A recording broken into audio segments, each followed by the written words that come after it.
Hello everyone, this is Kanupriya and welcome to Beyond Teachings. तो आज के सेशन में हम लोग डिस्कस करने वाले हैं questions and answers chapter 3 metals and non metals का, जो है क्लास 10th का। हम लोग जानते हैं कि रिवीजन कर रहे हैं हम लोग, जो हमारे चैप्टर्स है साइंस के उसके हम लोग रिवीजन करेंगे एग्जाम के प्रिपरेशन के लिए। तो जैसा कि 21 मई को हमारा जो साइंस का एग्जाम होने वाला है बोर्ड्स के, तो उसमें हम लोग जो है डिफरेंट चैप्टर्स को हम लोग रिवाइज भी कर रहे हैं और साथ में ही हम लोग क्वेश्चन आंसर्स भी डिस्कस कर रहे हैं। तो हमने एक क्लास जो है इसका हमने कंप्लीट कर चुके हैं हम लोग मेटल्स नॉन मेटल्स का, जिसमें मैंने कुछ डिफरेंट क्वेश्चंस बताए आप लोगों को, जो क्वेश्चंस मैंने खुद प्रिपेयर किए, शॉर्टलिस्ट किए, खुद से मैंने बनाया है कि जिस तरह से क्वेश्चन आ सकते हैं मुझे लगता है। अब आज के सेशन में मैंने बोला था कि हम लोग जो नेक्स्ट सेशन रहेगा उसमें हम लोग क्या करेंगे, हम लोग डिस्कस करेंगे कि कैसे क्वेश्चंस आ चुके हैं प्रीवियस ईयर क्वेश्चंस में, कैसे क्वेश्चन आए हैं वो हम लोग आज देखने वाले थे। तो बेसिकली वैसे है सिर्फ 2 क्वेश्चन ही जो पहले जो एग्जाम्स थे उनमें ऐसे ही क्वेश्चन आए हैं, यानी यही क्वेश्चंस जो है वो प्रीवियस ईयर में आए हैं। पहला क्वेश्चन जो आप देख सकते हैं 2020 में एक क्वेश्चन आया था आपका, जिसका हाफ पार्ट जो है वो मेटलर्जी का था और जो हाफ पार्ट है वो रिएक्टिविटी सीरीज से रिलेटेड था। तो मेटलर्जी का पार्ट मैंने वैसे ही हटा दिया है, क्योंकि आपको तो पता ही होगा कि मेटलर्जी जो है वो पार्ट पूरा आपका डिलीट हो चुका है सिलेबस से इस साल के लिए। तो हम लोग जो आने वाला है उसी पे ही फोकस करेंगे। तो देखते हैं सबसे पहला जो क्वेश्चन है उससे हम लोग क्लास को स्टार्ट करते हैं। देखते हैं क्वेश्चन है क्या, कैसे हम लोग को सॉल्व करना होगा, एग्जाम में आएगा तो आप लोग को किस तरह से उसको आंसर करना होगा। तो चलिए स्टार्ट करते हैं आज के सेशन को। तो जो क्वेश्चन नंबर 17 है जो कंटिन्यूस में चल रहा है, जो फर्स्ट क्वेश्चन आज आपका होगा वो है carbon can not reduce the oxides of sodium, magnesium and aluminium. बोल रहा है कि जो आपका कार्बन है ना, कार्बन एक एलिमेंट है, कार्बन रिड्यूस नहीं कर पा रहा है किसे, ऑक्साइड्स ऑफ सोडियम, मैग्नीशियम और एल्यूमिनियम। सोडियम, मैग्नीशियम और एल्यूमिनियम के जो ऑक्साइड्स हैं उनको जो है कार्बन रिड्यूस नहीं कर पा रहा है, clear, to their respective metals, है ना। रिड्यूस नहीं कर पा रहा है मतलब क्या, वो उसे डिस्प्लेस नहीं कर पा रहा है ना। कार्बन जो है वो जब सोडियम के साथ, सोडियम ऑक्साइड जो है उसके ऑक्साइड्स ऑफ सोडियम के साथ जब मिल रहा है तो वो उसे अलग नहीं कर पा रहा है ना, वो ऐसा नहीं बना पा रहा है, ये चीज जो है वो नहीं कर पा रहा है ना। क्यों नहीं कर पा रहा है, वही चीज आपको पूछेगा, व्हाई, क्यों नहीं कर पा रहा है। और उसके बाद पूछ रहा है where these metals are placed in the reactivity series, clear. तो बोल क्या रहा है कि जो कार्बन है वो इन सारे 3 मेटल्स को क्यों रिड्यूस नहीं कर पा रहा है, यानी उसको डिस्प्लेस नहीं कर पा रहा है। हम जानते हैं कि एक मेटल मतलब एक एलिमेंट जो है वो दूसरे एलिमेंट को तभी डिस्प्लेस कर सकता है, रिड्यूस कर सकता है, जब वो मेटल जो है वो दूसरे जो सेट ऑफ मेटल्स होंगे या एलिमेंट्स होंगे उनसे ज़्यादा रिएक्टिव हो, है ना, उससे ज़्यादा पावरफुल हो, तभी वो उस एलिमेंट्स को उसके ही कंपाउंड से रिड्यूस कर सकता है या डिस्प्लेस कर सकता है। आप देख सकते हैं यहाँ पे एक रिएक्टिविटी सीरीज है, एक रिएक्टिविटी सीरीज है, इसमें देखिए किस तरह से बना हुआ है। आप इसमें देख सकते हैं कि जो सोडियम है यहाँ पे है, क्लियर, देन क्या था हमारा, सोडियम के बाद था मैग्नीशियम है एंड आपका है एल्यूमिनियम, मैग्नीशियम और एल्यूमिनियम है, सोडियम यहाँ पे है, देन आपका है एल्यूमिनियम और आपका मैग्नीशियम, तीनों ऊपर की ओर है। कार्बन देखिए कहाँ पे, यहाँ पे दिख रहा होगा, यहाँ पे कार्बन आपको दिख रहा होगा, ठीक है। तो आप देख रहे हैं कि ये जो है आपका एरो जो है नीचे की तरफ है, बोल रहा है कि जो ऊपर के एलिमेंट्स है मोर रिएक्टिव है, यहाँ डिक्रीज हो रहा है रिएक्टिविटी सीरीज, जैसे नीचे की तरफ जा रहे हैं रिएक्टिविटी सीरीज डिक्रीज हो रहा है और नीचे जो रिएक्टिव एलिमेंट्स है वो लेस रिएक्टिव है। तो ये ऊपर की तरफ है, इसका मतलब यही है कि ये जो 3 एलिमेंट्स है सोडियम, मैग्नीशियम, एल्यूमिनियम जो आपके क्वेश्चन में दिए हुए हैं वो डेफिनेटली कार्बन से ज्यादा रिएक्टिव है, मोर रिएक्टिव है। तो कार्बन जो वो लेस रिएक्टिव है, तो लेस रिएक्टिव एलिमेंट कभी भी मोर रिएक्टिव एलिमेंट्स को नहीं डिस्प्लेस कर सकता है, उनके जगह से नहीं हटा सकता है। इसीलिए जो है वाई जो रीजन था, because carbon is less reactive as compare to आपका sodium, magnesium and aluminium, clear, ये है इसका आंसर।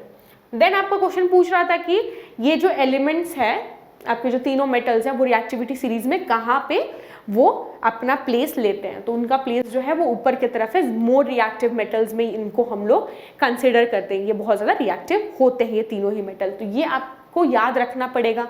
मैंने पहले ही बोला था कि ये जो रिएक्टिविटी सीरीज है दिस इज़ वेरी इंपॉर्टेंट, बहुत ही इंपॉर्टेंट है। ये चीज़ आप लोगों को याद होनी चाहिए। ये याद हो गया तभी आप लोग वो एग्जाम में जाके देख सकते हैं ना कि कौन सा एलिमेंट जो है वो किसको डिस्प्लेस कर रहा है ना, कौन किसको डिस्प्लेस कर पाएगा, कौन ज़्यादा रिएक्टिव है, कौन कम रिएक्टिव है, इसी से ही होगा। तो ये आपको याद रखना पड़ेगा, कोई शॉर्टकट नहीं है इसमें। ये आपका फर्स्ट क्वेश्चन था जो कि 2020 में आपका ये क्वेश्चन जो है वो आया था, मतलब पिछले साल ही ये क्वेश्चन आपका आया था। इसमें आधा पार्ट मेटलर्जी का था, वो डिलीट हो चुका, तो उसका टेंशन लेने की ज़रूरत नहीं है। क्लियर। देन हमारा क्या है, सेकेंड क्वेश्चन देख लेते हैं क्या है। क्वेश्चन नंबर 18 देख के लग रहा है बहुत बड़ा क्वेश्चन है ना, लग रहा है कि बहुत हार्ड है, लेकिन हम इसको पार्ट वाइज हम लोग समझने की कोशिश करेंगे ताकि हम लोगों को आसानी हो। तो सबसे पहले देखिए क्या बोल रहा है, a student added few pieces of aluminium metal. एक बच्चा क्या कर रहा है, एक लड़की है या फिर लड़का है, वो क्या कर रहा है, एल्यूमिनियम मेटल्स को ऐड कर रहा है। किसमें, few pieces of aluminium metals को ऐड कर रहा है किसमें, दो टेस्ट ट्यूब में, ए और बी। ठीक है, ए और बी दो टेस्ट ट्यूब्स है जिसमें वो एल्यूमिनियम मेटल को आपका ऐड कर रहा है। वो जो ए और बी है उसमें ऑलरेडी क्या प्रेजेंट है वो देखते हैं, containing aqueous solution of iron sulphate, है ना, आयरन सल्फेट है। आयरन सल्फेट में एल्यूमिनियम मेटल को मिक्स किया, और सेकेंड में है आपका कॉपर सल्फेट, कॉपर सल्फेट है दूसरे में। यानी आयरन सल्फेट में आपने फिर पहला जो टेस्ट ट्यूब था, ए टेस्ट ट्यूब में आयरन सल्फेट में उसने क्या मिलाया, एल्यूमिनियम मेटल मिलाया, दूसरे में क्या मिलाया, कॉपर सल्फेट था उसमें एल्यूमिनियम मेटल को मिला दिया। देन क्या बोल रहा है, इन द सेकेंड पार्ट, ये आपका पार्ट 1 हो जाएगा। सेकेंड पार्ट में बोल रहा है कि in the second part of her experiment, second part उसके सेकेंड पार्ट में, she added iron metal to another test tube C और डी। तो हम लोग 1 बाय 1 करते हैं, फर्स्ट पार्ट सॉल्व करेंगे देन हम लोग सेकेंड पार्ट को सॉल्व करेंगे, ठीक है, ताकि कंफ्यूजन ना हो। तो देखते हैं फर्स्ट पार्ट में क्या है। आप देख सकते हैं फर्स्ट पार्ट है, यहाँ पे है test tube A, when aluminium metal is added to iron sulphate, aluminium displaces iron from iron sulphate as Al is more reactive than Fe। बोल रहा है कि हमने जो रिएक्टिविटी सीरीज देखी, एक बार फिर से हम लोग देख लेते हैं, ठीक है। दो एलिमेंट्स है, एक है आयरन आपका और एक है एल्यूमिनियम। तो देखिए आयरन कहाँ है, एल्यूमिनियम कहाँ है, एल्यूमिनियम यहाँ पे है, ठीक है, एल्यूमिनियम ऊपर की तरफ है, और जो आपका Fe था, आयरन था, आयरन यहाँ पे है, एल्यूमिनियम यहाँ पे है। एल्यूमिनियम नीचे की तरफ है, सॉरी जो आयरन है वो नीचे की तरफ है, यानी वो लेस रिएक्टिव है। एल्यूमिनियम जो था वो मोर रिएक्टिव है ना। तो मोर रिएक्टिव है कौन सा, एल्यूमिनियम हमारा मोर रिएक्टिव है। एल्यूमिनियम यहाँ पे वही लिखा है, एल्यूमिनियम जो है वो मोर रिएक्टिव है देन Fe। आयरन से ज्यादा रिएक्टिव है, तो इसका मतलब है एल्यूमिनियम ज्यादा अगर रिएक्टिव है तो वो क्या करेगा, आयरन को डिस्प्लेस कर देगा उसके जगह से। ये रिएक्शन में वही चीज बता रहा है। जब एल्यूमिनियम को FeSO4 के साथ हमने ऐड किया तो एल्यूमिनियम ने Fe को यहाँ से डिस्प्लेस करके एल्यूमिनियम सल्फेट बना दिया, और जो आपका Fe था उसको वहाँ से क्या किया, हटा दिया। क्लियर, ये चीज यहाँ पे हुआ। एल्यूमिनियम क्योंकि ज्यादा पावरफुल था या रिएक्टिव था। ये टेस्ट ट्यूब 1 का था। टेस्ट ट्यूब बी में क्या हो रहा है, टेस्ट ट्यूब ए का ये था, और टेस्ट ट्यूब बी में क्या हो रहा है वो देखते हैं। टेस्ट ट्यूब बी में हमने क्या किया था, एल्यूमिनियम को, उस लड़की ने क्या था, एल्यूमिनियम को मिक्स किया था किसमें, कॉपर सल्फेट में। तो बोल रहा है when aluminium metal is added to copper sulphate, aluminium displaces copper from copper sulphate as aluminium is more reactive than copper. यहाँ पे भी सेम हो रहा है, एल्यूमिनियम जो है वो कॉपर से ज्यादा रिएक्टिव है ना, ज्यादा रिएक्टिव है, इसीलिए एल्यूमिनियम ने क्या किया, कॉपर को वहां से हटा दिया। एल्यूमिनियम ने क्या किया, कॉपर को उसके कॉपर सल्फेट से हटा के एल्यूमिनियम सल्फेट बना दिया और आपका कॉपर को बाहर निकाल दिया। क्लियर, क्योंकि एल्यूमिनियम मोर रिएक्टिव था। क्लियर, देन हमारा था ये फर्स्ट पार्ट हमने सॉल्व कर दिया। सेकेंड पार्ट देख लेते हैं। यहाँ से आपका फर्स्ट पार्ट जो था ये यहाँ से सॉल्व हो गया। फर्स्ट पार्ट यहाँ पे खत्म होता है। सेकेंड पार्ट देख लेते हैं क्या है। In the second part of her experiment she added iron metal to another test tube C और डी। सेकेंड पार्ट में क्या हो रहा है, 2 टेस्ट ट्यूब और ले रहे हैं, C और D है, जिसमें हम लोग पहली बार क्या मिला रहे थे, एल्यूमिनियम मिला रहे थे। इस बार हम लोग एल्यूमिनियम मेटल नहीं मिला के आयरन मेटल उसने मिलाया दोनों ही टेस्ट ट्यूब में। दोनों टेस्ट ट्यूब में क्या था देखते हैं। C and D containing aqueous solution of aluminium sulphate था।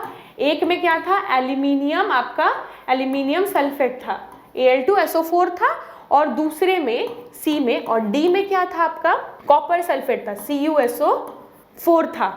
दोनों में ही उसने क्या मिला दिया, Fe मिला दिया, यानी कि आयरन मिला दिया, और बोल रहा है कि यहाँ पे वो मिलाने के बाद उसने दोनों में मिला दिया। अब सेकंड पार्ट देख लेते हैं क्या है क्वेश्चन, उसके बाद हम लोग डिस्कस कर लेंगे।